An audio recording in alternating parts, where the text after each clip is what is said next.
Hi అండి, Nandini kitchen ఫుడ్కి స్వాగతం. రెసిపీ చూస్తుంటేనే మీకు అర్థమైపోతుంది అనుకుంటా నేనేం చేసి చూపించబోతున్నాను అని. అదేనండి మ్యాకరోని. దీన్నే పాస్తా అని కూడా అంటారు.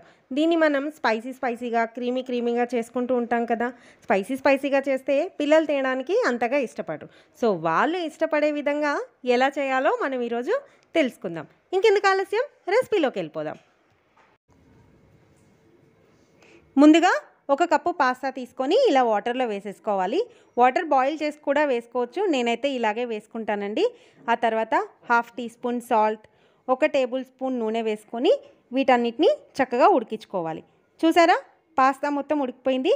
ఇలా ఉడికిన దీన్ని ఒక స్ట్రైనర్లోకి వడకట్టుకోవాలి. ఇలా వడకట్టుకున్న తర్వాత వెంటనే చల్లటి నీళ్ళు పోసుకోవాలండి, లేదంటే అవి అతుక్కుంటాయి. అలా అతుక్కోకుండా ఉండడానికి వెంటనే చల్లటి నీళ్ళు పోసేసుకోవాలి. చూసారా ఎంత విడివిడిగా వచ్చాయో. ఇప్పుడు మనం సాసెస్ ప్రిపేర్ చేసుకుందాం. ముందుగా మందంగా ఉన్న ఒక గిన్నె తీసుకొని అందులో 2 టేబుల్ స్పూన్ల ఆయిల్ వేసుకోవాలి. ఆయిల్ హీట్ అయ్యాక అల్లం వెల్లుల్లి తరుగు, 2 పచ్చిమిరపకాయల తరుగు, 1 ఆనియన్ తరుగు వేసుకోవాలి. ఆనియన్ని చక్కగా ఫ్రై చేసుకోవాలి. ఆనియన్ ఫ్రై అయ్యాక 1 కప్పు క్యారెట్ తరుగు కూడా వేసుకోవాలి. క్యారెట్ కూడా ఫ్రై అయ్యాక ఇందులోకి 3 టీ స్పూన్ల tomato sauce, 1/2 teaspoon soya sauce, 2 tea స్పూన్ల రెడ్ చిల్లీ సాస్ వేసుకోవాలి.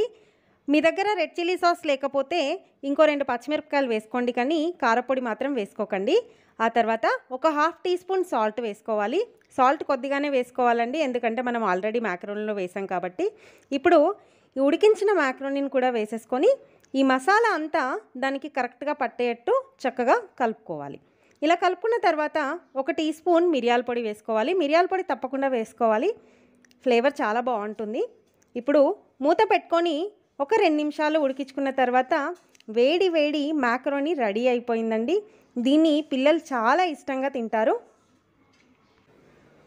అంతేనండి, సింపుల్, ఎక్కువ టైం కూడా పట్టదు, 10-15 మినిట్స్లో అయిపోతుంది. దీన్ని తప్పకుండా ట్రై చేసి ఎలా వచ్చిందో నాకు కామెంట్ సెక్షన్లో పెట్టండి. ఈ రెసిపీ కనుక మీకు నచ్చినట్టయితే లైక్ చేయండి, షేర్ చేయండి, అలాగే నా ఛానల్ని సబ్స్క్రైబ్ చేసుకోండి. పక్కనే ఉన్న బెల్ ఐకాన్ని ప్రెస్ చేస్తే నేను పెట్టే కొత్త వీడియో నోటిఫికేషన్స్ మీకు వస్తాయి. ఓకేనండి.